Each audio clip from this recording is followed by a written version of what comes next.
ادخلوها بسلام آمنین۔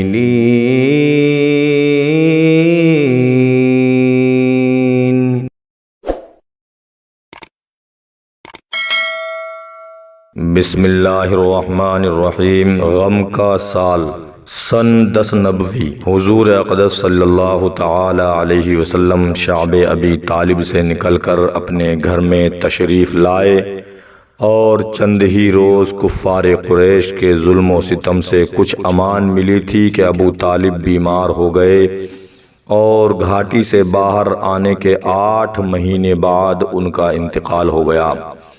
ابو طالب کی وفات حضور صلی اللہ علیہ وسلم کے لیے ایک بہت ہی جاگداز اور روح فرسا حادثہ تھا، کیونکہ بچپن سے جس طرح پیار و محبت کے ساتھ ابو طالب نے آپ کی پرورش کی تھی اور زندگی کے ہر موڑ پر جس جانثاری کے ساتھ آپ کی نصرت و دستگیری کی اور آپ کے دشمنوں کے مقابل سینہ سپر ہو کر جس طرح آلام و مصائب کا مقابلہ کیا، ان کو بھلا حضور صلی اللہ علیہ وسلم کس طرح بھول سکتے تھے۔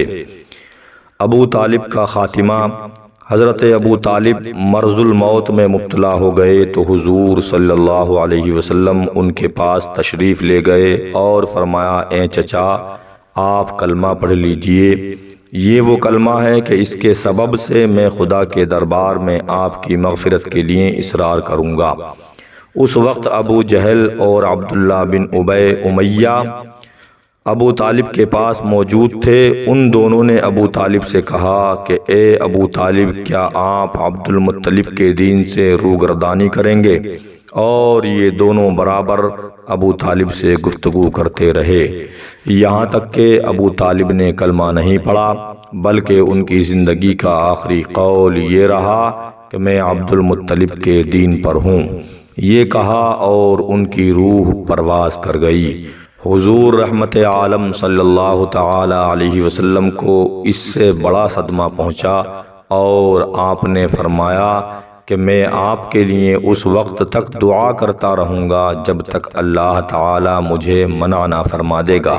اس کے بعد یہ آیت کریمہ نازل ہو گئی کہ ما کان للنبی والذین آمنوا ان یستغفروا للمشرکین ولو کانوا اولی قربا من بعد ما تبین لهم انہم اصحاب الجحیم۔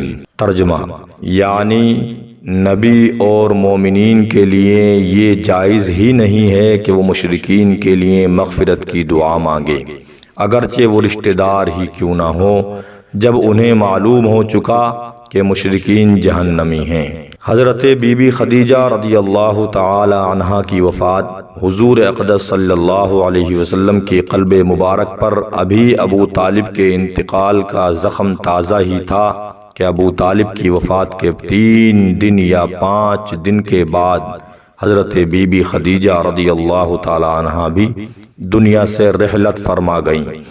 مکہ میں ابو طالب کے بعد سب سے زیادہ جس ہستی نے رحمت عالم صلی اللہ علیہ وسلم کی نصرت و حمایت میں اپنا تن من دھن سب کچھ قربان کیا، وہ حضرت بی بی خدیجہ رضی اللہ تعالی عنہا کی ذات گرامی تھی۔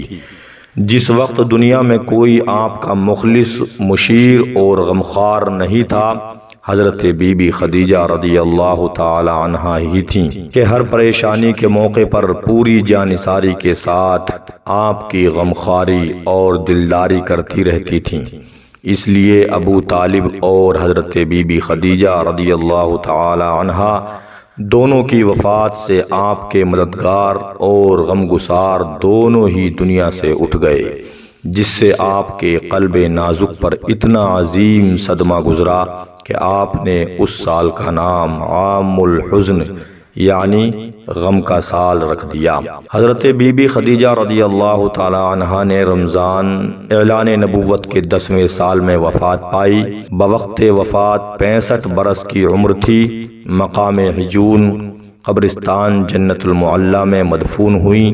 حضور رحمت عالم صلی اللہ علیہ وسلم خود بنفس نفیس ان کی قبر میں اترے اور اپنے مقدس ہاتھوں سے ان کی لاش مبارک کو زمین کے سپرد کر دیا۔